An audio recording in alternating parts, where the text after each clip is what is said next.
Welcome to Round 5 of the Parenting Roundabout podcast for the week of August 22nd. I'm Terry Morrow, and I'm here with Catherine Haleko. Hello.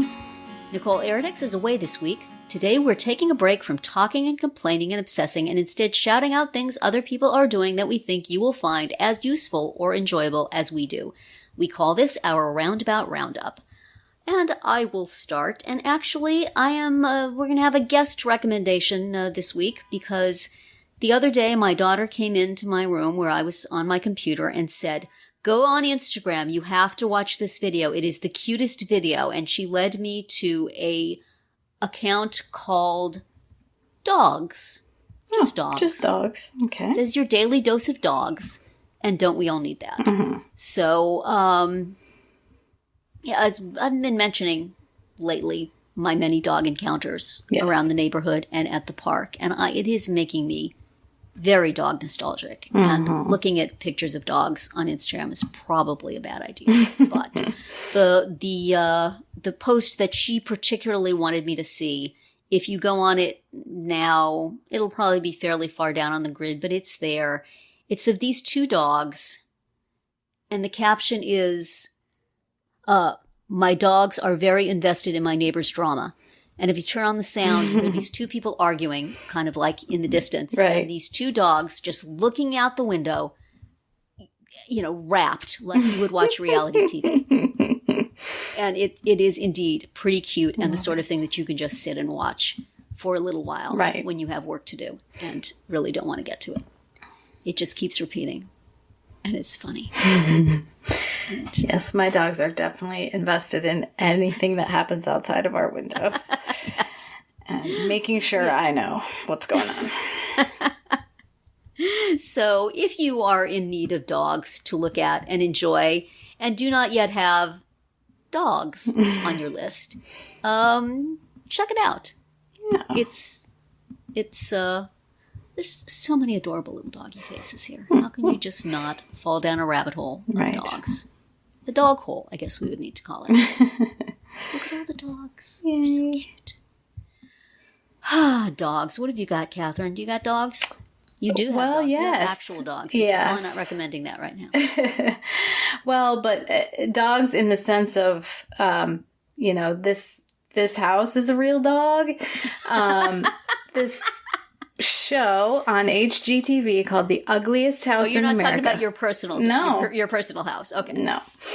So The Ugliest House in America, it's on HGTV, and it is hosted by Retta. Oh, and good. She Good is very fun. She's very funny on this show. So she goes around and visits various truly hideous dwellings. And it's a contest, whoever has the worst gets a makeover. But, the point is really just to see these places. And they do, the whole time you're like, why did you buy this? But they do try to kind of acknowledge that and say, here's the view or whatever. Like, this is why they bought it. Here's the location, or, we were desperate and there's nothing. Like a good idea at the time. Right. So, I mean,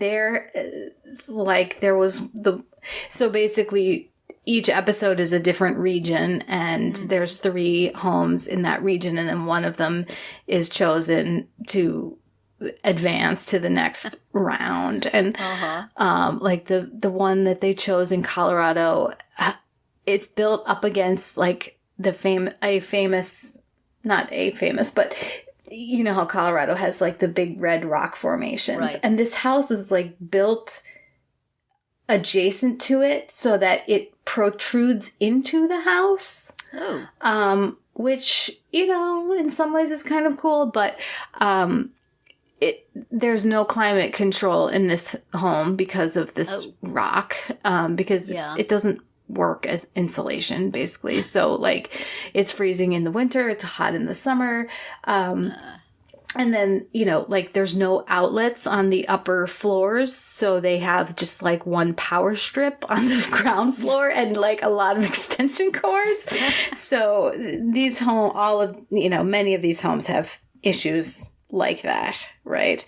You know, things that are just not functional. You know, another one just had stairs and levels and, you know, just everywhere, you know, just like you would immediately break an ankle, you know, if you tried to live there. Another one, the one that won in Florida, none of the walls went to the ceiling. So basically you were living in one big room and nobody had any privacy. Land. Yes. So anyway, and just, you know, Retta with her just little commentary and her facial expressions is very amusing. And there's little like chyrons on the screen that, you know, at one house, it's full of like beach decor and, you know, like signs that say it's better at the beach and, you know, starfish and shells everywhere. And so they had like a ticker of, you know, beach decor, stuff like that. So it's very funny. So, and you can find it on demand on HGTV. This is apparently the second season, but the first season is not available. I don't, at least it's not on demand. So I don't know what the story is there, but anyway, you can watch this current season on HGTV. So there you have it. The ugliest house in America and cute dogs. And Sounds like just what we need to entertain ourselves. That's right. To distract ourselves from the problems in our own home. You know, when you watch these other ones, you're like, okay, I'm good. At least it's not that place. It's right. I don't know if I let my apartment downstairs go to seed enough. Maybe. Yeah, maybe you can get Retta to come visit. That's right. Oh, well, that is it for another week of Parenting Roundabout. If you missed any of our earlier episodes this week, look them up on Spreaker, Apple Podcasts, Amazon Music, or wherever you get your podcasts to hear what we have to say about spending priorities, home ownership, and back to school time. You can also find all our episodes at parentingroundabout.com and talk back in the comments there, on our Facebook page, or on Twitter, where you'll find us at Roundabout Chat.